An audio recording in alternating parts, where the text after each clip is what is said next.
Now, in a dog-eat-dog world, austere times are putting pressure on charities and NGOs. It makes you pause for thought, doesn't it? Well, I popped outside earlier to meet Claire Horton, Chief Executive at the Battersea Dogs and Cats Home, who told me why innovation is key to being a top dog. Claire, welcome.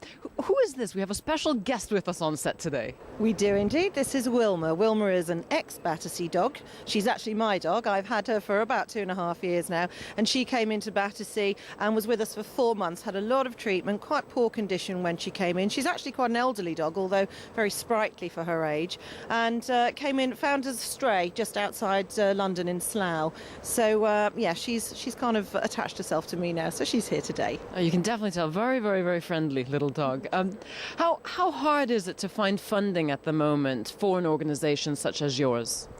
It's really tough for all organisations at the moment. I mean, most charities are really struggling, but they're having to be fairly innovative about the way that they talk to their potential supporters and their donors. We're having to go out and look for new ways to raise money. We're having to talk to people in different ways. And we also have to recognise that people don't have that kind of disposable cash anymore, particularly as the recession bites, to be giving to charities.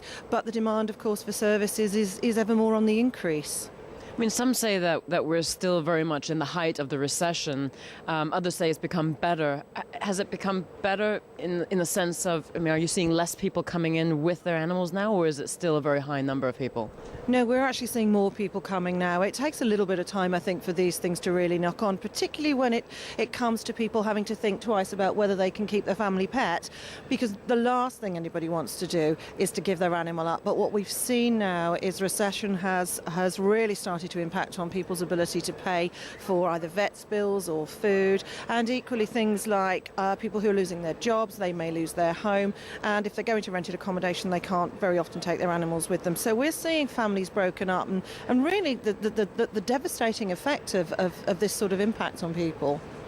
Okay, well, now that we have you with us, I think that we should put Wilma to the test. All right, so for our stock picker segment, we're asking Wilma questions today. Wilma, we've got the US dollar here, and we've got the euro here. Which do you prefer? Got to be the euro. All right, Wilma, second question. We've got the Stocks 50 here, and we've got the Dow Jones here. Which do you prefer? Dow Jones. So, very difficult question in these markets. We've got gold here and we've got oil here. Which one would you prefer out of the two? Oil. Given that the elections are around the corner, heading into this next year, Wilma, we've got the yen and we've got the Nikkei. Where do you go? The Nikkei.